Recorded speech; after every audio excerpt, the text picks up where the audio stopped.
Hari Om, everybody. Welcome back. We'll get started.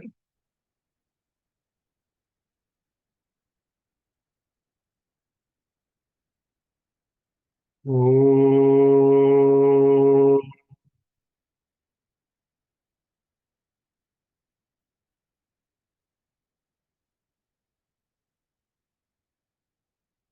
Om.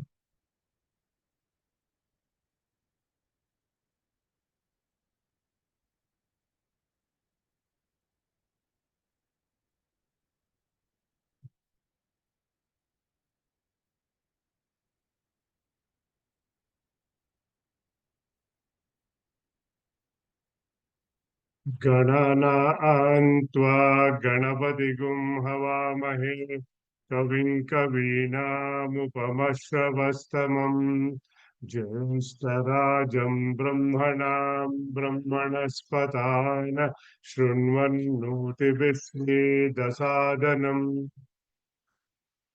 प्रणो देवी सरस्वती वाजेभिर्वाजिनीवती धीनामविद्यवत्।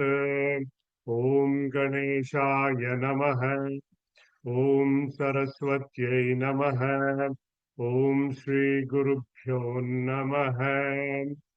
शुक्लाम्बरधरं विष्णुं शशिवर्णं चतुर्भुजं प्रसन्नवदनं ध्यायेत् सर्वविघ्नोपशान्तये। वागीशाद्या सुमनसः सर्वार्थानामुपक्रमे यं नत्वा कृतकृत्या स्युः तं नमामि गजाननम्। वक्रतुण्डमहाकाय कोटिसूर्यसमप्रभ निर्विघ्नं कुरु मे देव सर्वकार्येषु सर्वदा। सरस्वती नमस्तुभ्यं वरदे कामरूपिणे विद्यारम्भं करिष्यामि सिद्धिर्भवतु मे सदा। सदाशिवसमारम्भां शङ्कराचार्यमध्यमाम् अस्मदाचार्यपर्यन्तां वन्दे गुरुपरम्पराम्। ब्रह्मानन्दं परमसुखदं केवलं ज्ञानमूर्तिं द्वन्द्वातीतं गगनसदृशं तत्त्वमस्यादिलक्ष्यम् एकं नित्यं विमलमचलं सर्वधी साक्षिभूतं भावातीतं त्रिगुणरहितं सद्गुरुं तं नमामि। श्रुतिस्मृतिपुराणानाम् आलयं करुणालयं नमामि भगवत्पादशङ्करं लोकशङ्करं। शङ्करं शङ्कराचार्य केशवं बादरायणं सूत्रभाष्यकृतौ वन्दे भगवन्तौ पुनः पुनः। ईश्वरो गुरुरात्मेति मूर्तिभेदविभागिने व्योमवत् व्याप्तदेहाय दक्षिणामूर्तये नमः। गुरुर्ब्रह्मा गुरुर्विष्णुः गुरुर्देवो महेश्वरः गुरुः साक्षात् परं ब्रह्म तस्मै श्री गुरवे नमः। समस्तजनकल्याणे निरतं करुणामयं नमामि चिन्मयं देवं सद्गुरुं ब्रह्मविद्वरं यस्य सन्निधिमात्रेण सर्वे शिष्याश्च सेवकाः कर्मक्षेत्रे प्रवर्तन्ते चिन्मयं तं नमाम्यहम्। चिन्मयं तं नमाम्यहम्। Hari Om, everybody. Welcome back. Let's get started with our Mangala Charana Shloka.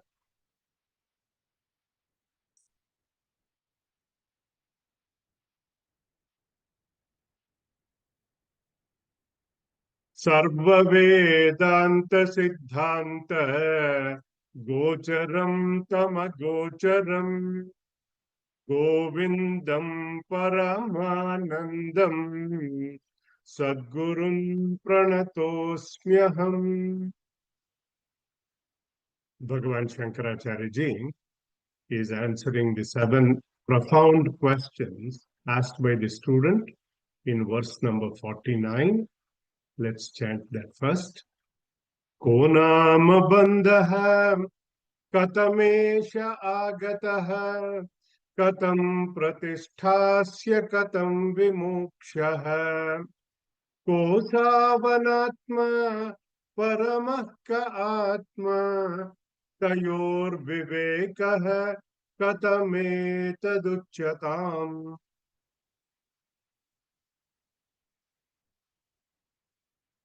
Bhagavan Shankaracharya Ji is explaining the Pancha Kosha Viveka as a part of the 7th question that the student had asked.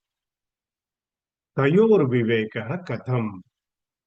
How to differentiate between this Atma and Anatma. Atma Anatma Vivechanam. As I mentioned last week, verses 154 through 211 in Viveka Choodamani gives a very elaborate description and negation of the Panchakoshas, the 5 matter layers, as though covering Atma. Let me see if I have the pictures.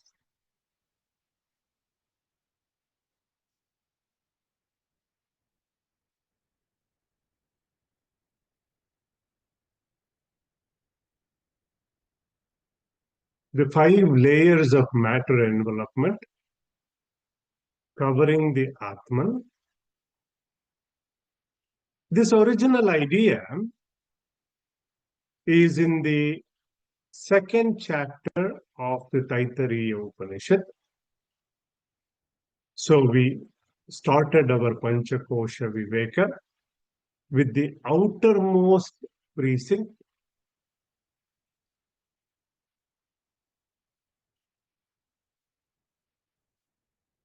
called Annamaya Kosha, the outermost circle. It's a product of food, Anna. It is made of food. It lives on food. And when it dies, it becomes food. We saw that in a few selected verses of Viveka Choodamani. How can this layer of filth, impurities, be compared to that Nitya Shuddha Atma? So if you missed that, you have to go back to the previous lectures. Then we saw in another verse the momentary nature of the gross body, constantly changing, constantly modifying, unreliable. How can this be compared to the changeless Atma? Then we went one more layer subtler than Annamaya, called Pranamaya Kosha. The 5 pranas: Prana, Apana, Udana, Samana, Vyana. Along with the 5 organs of action called Pancha Karmendriyas, together they make up the Pranamaya Kosha. They control the physiological function of the body. So when we identify with Pranamaya Kosha, we say, I am hungry, I am thirsty, etc. We saw that last week. Shut Pipasa. Hunger and thirst are the 2 main identification of Pranamaya Kosha. So what happens with this? The physical she, Pravartate sau sakala kriyasu, the body seems to perform various activities. We went through the negation of that. The self or Atma is not Pranamaya Kosha. Why? It is Vayu Vikara. Just like the body is a modification of food, this Pranamaya Kosha is a modification of the vital air. It has no independent existence. It does not know whether it is its own or others. It is Ganta, Aganta. It comes in, it goes out. It is Nitya Paratantraha, meaning it can be controlled. Atma is Swatantraha, independent. So last week, we went through one layer subtler than the Pranamaya Kosha, called Manomaya Kosha, or the mental sheath. For the benefit of those who missed, we'll recap that quickly. It consists of the mind, mana, along with 5 organs of perception, Jnanendriyas. Sankalpa Vikalpatmakaha Manaha. Mind is the seat of our thoughts when in a state of volition, in a state of flux. Mind is also the seat of anger, jealousy, compassion, love. All these are functions of the mind. Organs of action, our karmendriyas, they respond to the world through our mind. It needs the backing of the mind. We saw some examples to that. Identified with the mental sheath, I say, I am happy, I am unhappy or sad, all these type of emotional identification. Let's quickly recap a few verses from last week. Starting with 167. Jnanendriyani cha manascha manomaya syat kosho mamahamiti vastu vikalpa hetuhu sangyadi veda kalada kalito baliyan तत्पूर्वकोशमभिपूर्य विजृम्भते यः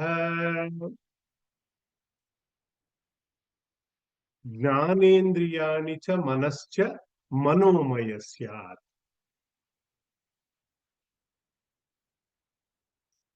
The mental sheath or monomaya kosha is made up of what? Organs of perception, jnanendriyas, faculties such as hearing, touch, seeing, tasting, and smell.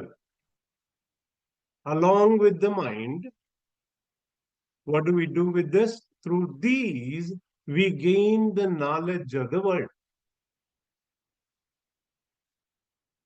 The notion of I and mine arises from this sheath. Mama hamiti vastu vikalpa hetuhu. This is the origin of that creates 2 distinctions. Me, mine, meaning the notion of aham and mama. It considers itself as I and the objects of the world as mine. Now the little I is born. Sangyadi Veda Kalana Kalito. It creates these differences of names and forms. Because we know the entire universe of understanding depends on the sheath. Because of our entire universe is made of what? Nama Rupa, names and forms.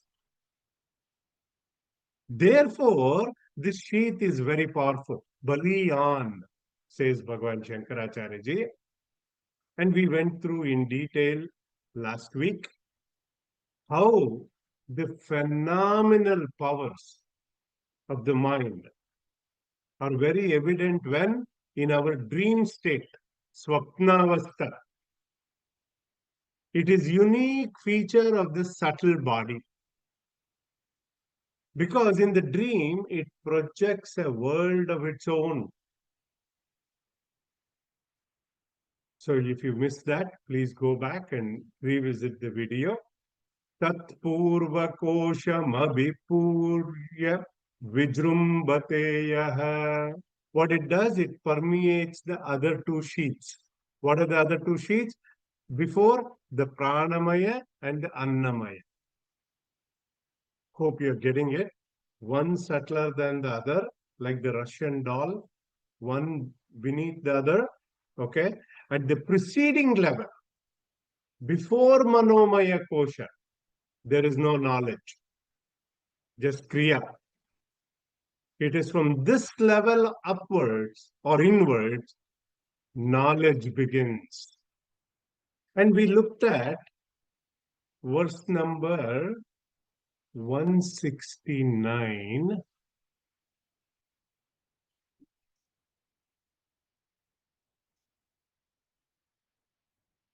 Panchendriyai panchabhirev hotrubihi prachiyamano vishayajyadaraya jajvalyamano bahuvasanendhanaihi manomayagnir prapancham.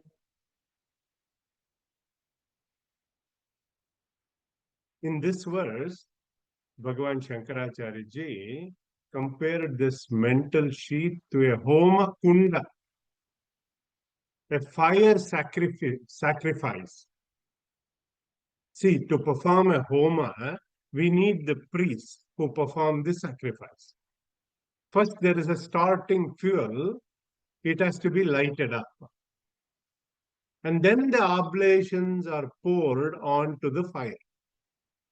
Panchendriyai panchabhireva hotrubihi. Here, the five sense organs are the five priests who perform this sacrifice. And Bhagavan Shankaracharya ji here compares these numerous desires in the mind as fuel, which ignites these sense organs. Prachiyamano vishayajyadaraya. Ajyadaraya. Remember that. Ajyadaraya srota sasamam. The highly inflammable sense objects are poured into this burning fuel of desire. Jajvalyamano bahuvasanendhanaihi. Indhana, this fire or this mental sheath is kept aflame by what? By our vasanas, like ghee. These sense organs, like these priests, they keep on feeding this flame. This brings about this phenomenal universe. Manomaya agnir dahati prapancham. Because this desire is based on the ignorance, avidya, leading to kama, kama leads to karma, avidya, kama, karma. This mind alone causes this attachment to the body. And these attachments, what do? They create raga, dvesha, likes, dislikes. Then because of that, other emotional byproducts, they kick in. Anger, jealousy, and then we get slowly dragged into this deep oceans of samsara. Then we saw last week, verse number 183, how to negate this manomaya kosha as not atma. Manomayo napi bhavet paratma yadyantavattvat parinami bhavat दुःखात्मकत्वाद् विषयत्वहेतोः द्रष्टा हि दृश्यात्मतया न दृष्टः न दृष्टः मनोमयो नापि भवेत् परात्मा. The mental sheath cannot be atma. Why? Because it has a beginning and it has an end. Adi and an anta. When we wake up from the deep sleep, the mind begins to function. In deep sleep or sushupti avastha, mind is absent. It comes to an end when we are in deep sleep. Because we saw last week, even if there is a single thought, it creates agitation, you cannot fall asleep. And we can prepare the bed, all that, but you don't know when you have fallen asleep. Only when you wake up, you know. But Atma has no beginning, no end. Atma is Anadi, no beginning, Ananta. So the mind, which is present only in the waking and the dream state. Atma is avastatraya sakshi. It is present in all three states of existence. Hence, manomaya kosha is not Atma. So we have been going through systematically one point at a time to how to negate manomaya kosha. Point number 2. Manomaya kosha, we saw, is subject to modifications. Parinami bhavat. Mind is never the same. We all know that. It is constantly changing. Atma is nirvikari. It is changeless, not subject to modification. Hence, manomaya kosha is not Atma. And mind is characterized by what? Pain and suffering. Dukkhatmakatvat. The manomaya kosha is the nature of sorrow. If you listen to your heart, it says duk, duk, duk. Atma is of the nature of Sat, Chit, Ananda, Sukha Swarupa, eternal bliss. How can this nature of the mind, all it is trying to do is eke out a momentary joy or pleasure from this world? How can that be compared to Atma? Asked Bhagavan Shankaracharya ji. Point number 4. Manomaya kosha is an object of our knowledge. We have seen that in Drishya Viveka. The self or Atma is the subject. How can the subject become the object is the question. Drashta hi drushyat mataya na drashtaha. So this is, now we have got some ideas as to how to negate the manomaya kosha. We saw last week that this is a very powerful instrument. We also saw a very famous declaration from the Amrita Bindu Upanishad. It says, Mana eva manushyanam karanam bandha mokshayoho. This mind alone becomes the cause for both bondage and liberation. Because our mind, it is the key, just like the key in a padlock. If you turn the key or if you turn the mind towards the world outside, it causes attachment, it causes bondage, it binds us. If we turn it inward, give it higher thinking, it causes liberation. We saw this in Upadesha Sara also. Bhagavan Ramana Maharshi said, Ahaminashabhat ahamahantaya spurati hrutsvayam paramapurnasat. He showed us how we can destroy that objective mind. We also saw that last week. That deep sleep is a great reminder, great experience. We experience that every night. Hopefully, a lot of people have trouble with falling asleep. When there is mind, there is external world in the waking. Identifications associated with the mind. In the dream, we know there is an internal world. Sometimes if we are daydreaming, there is both internal and external world. Typically happens in a Vedanta class. And when there is no mind, there is no identification. You're neither a man, nor woman, not a mother, not father, no identity, no attachment.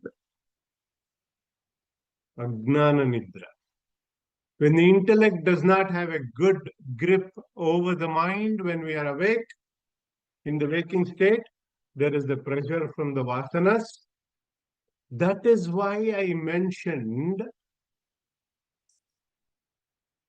last week in sadhana, emphasis is on the purification of the mind.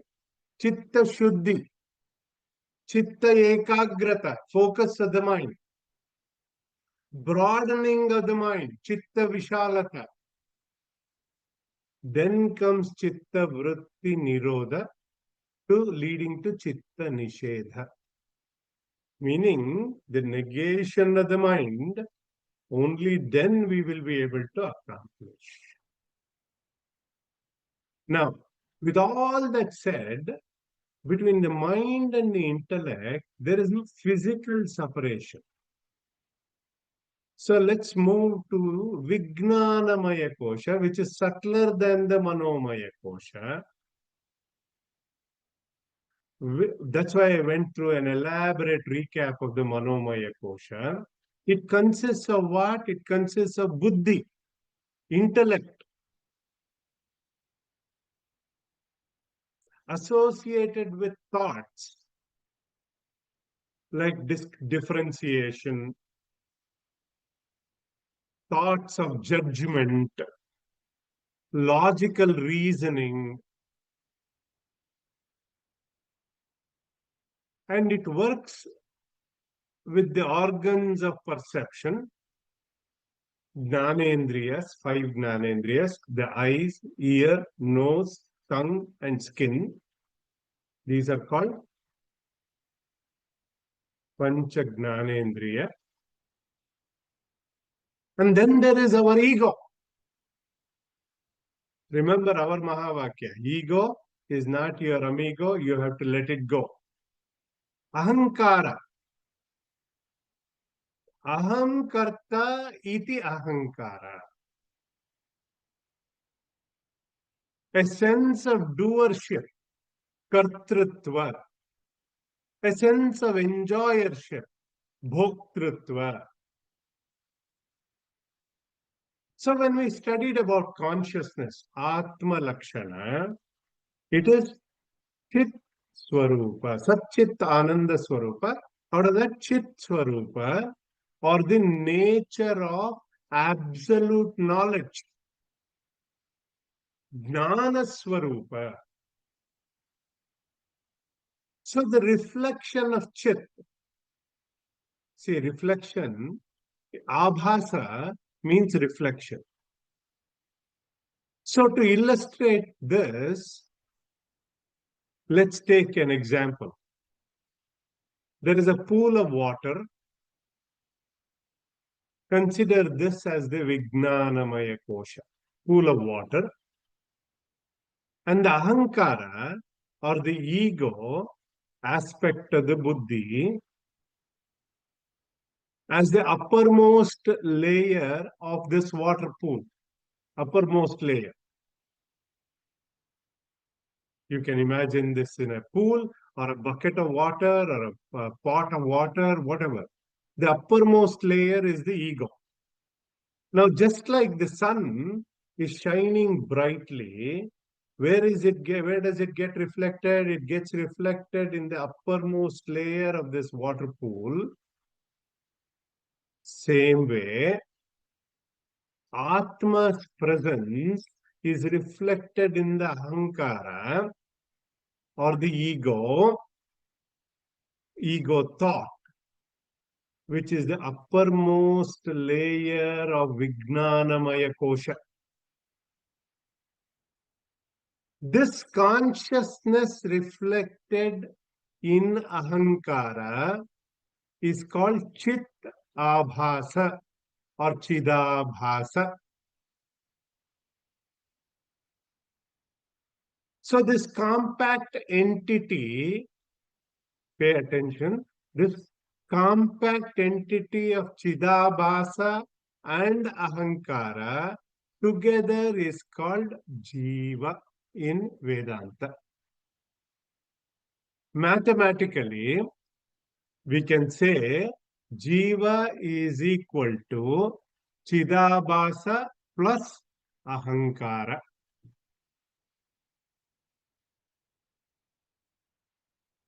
Hope you got that. See, although our Antahkarana, our internal organ, is of the nature of Jada, basically inert matter. It has no ability to know.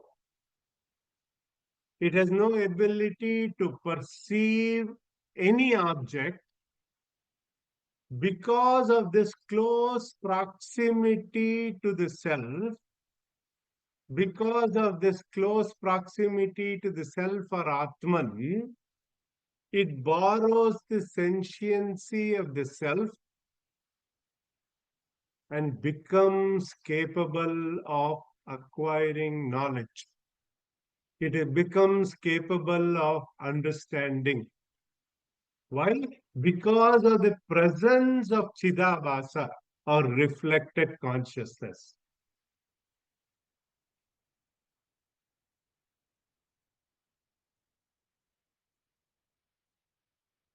So what are we talking about? We are talking about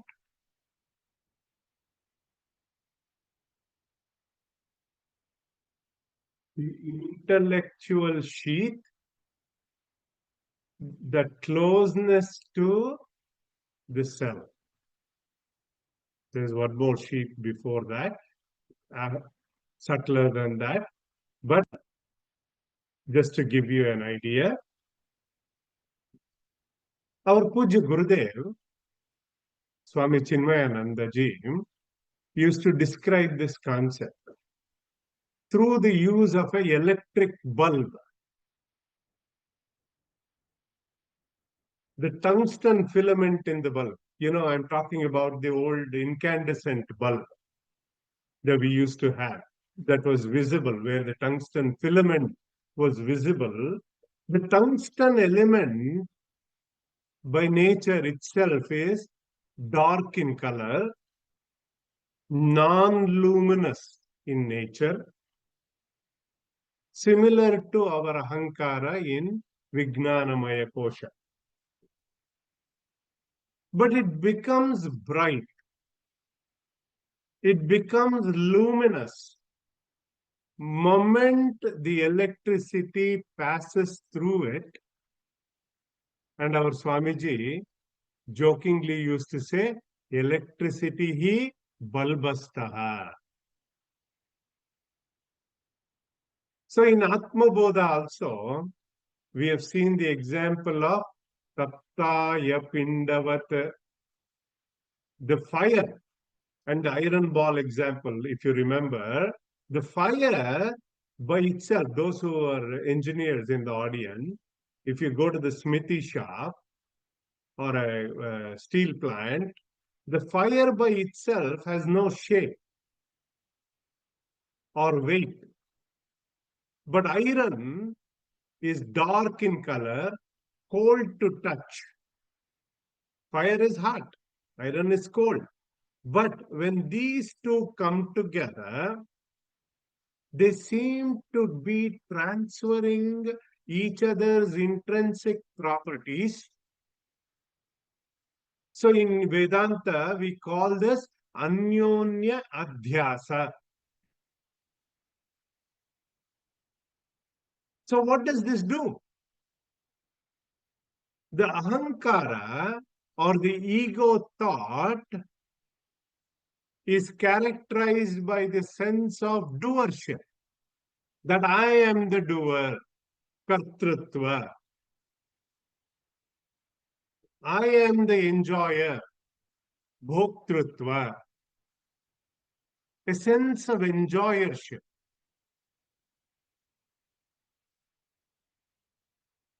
Both these notions from the Vijnanamaya Kosha or the intellectual sheath does not stop there. What do? They go on to identify with other sheaths. We know the pranas. They perform what? They perform the digestive function. But Vijnanamaya Kosha identifies with the pranas and claims, I am hungry, I have eaten, the food was delicious. Similarly, the function of seeing belongs to what? Belongs to the eyes.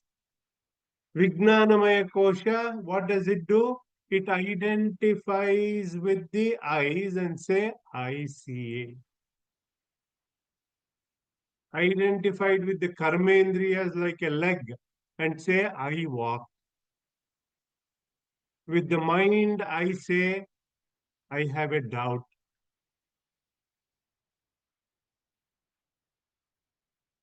I am happy.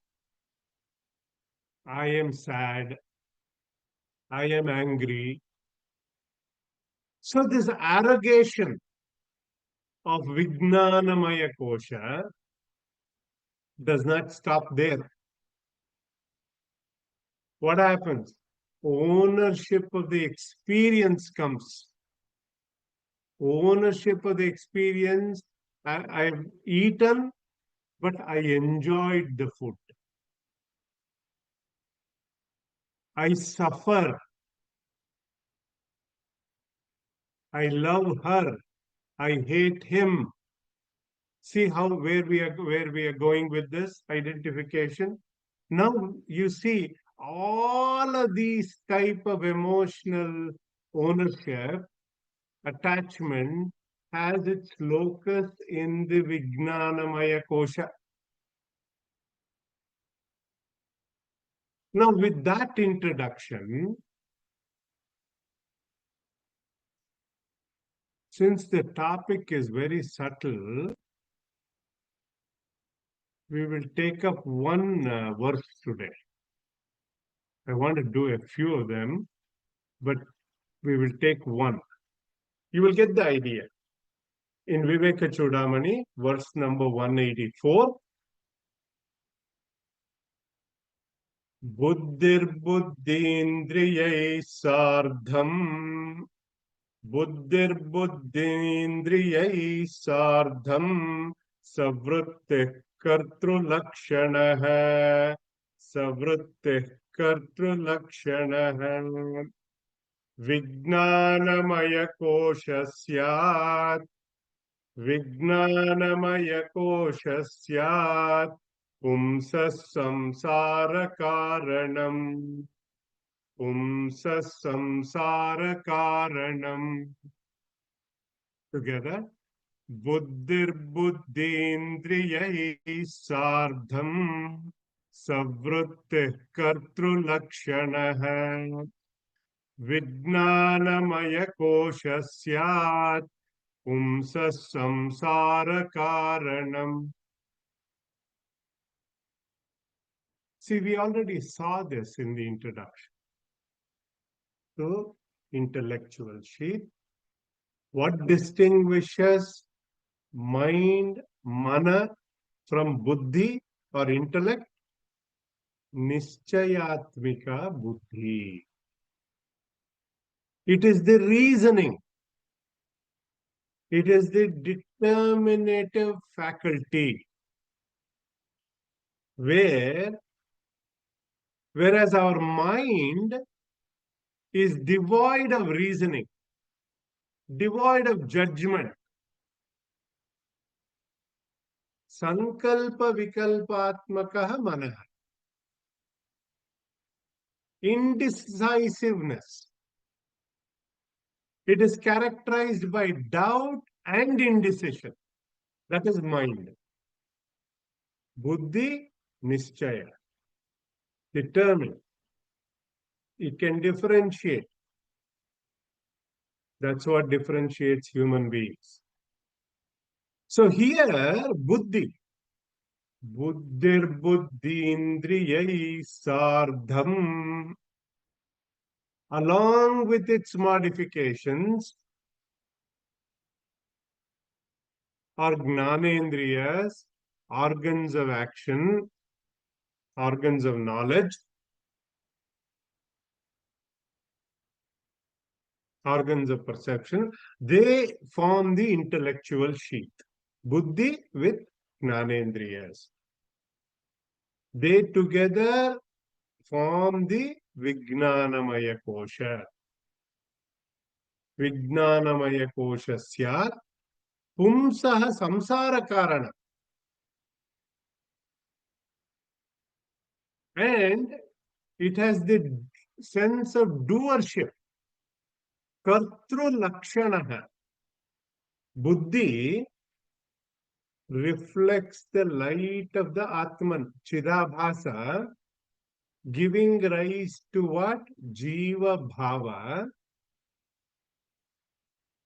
That is Vijnanamaya kosha syat pumsa samsara karanam. This is the cause of man's transmigration. So this Vijnanamaya kosha nourishes this samsara. Let's see how. We know from our karma siddhanta, knowledge of the karma theory, that laws of karma, jiva performs various actions or karma. And some of these karmas, their results are experienced in the present life itself. It could be pleasure, sukha, or it could be pain, dukkha. Some may result or manifest in the future. Who experiences them? The Chidabhasa, that coupled with Ahankara complex, the individual jiva, it takes up new embodiments to experience the results of the past action, prarabdha. In this way, this samsara, the cycle of birth and death, this perpetual cycle of samsara continues.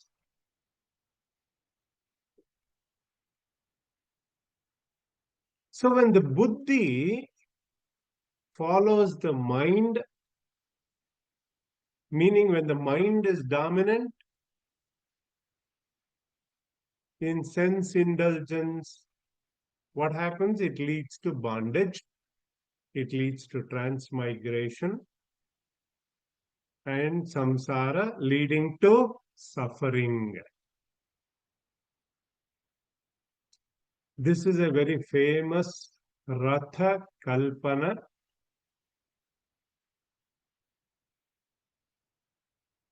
originally from Kathopanishad. Our body is compared to the chariot.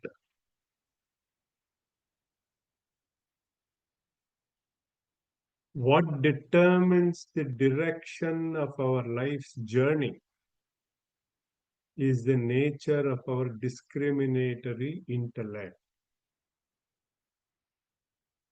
So in this Ratha Kalpana, the chariot needs horses to move.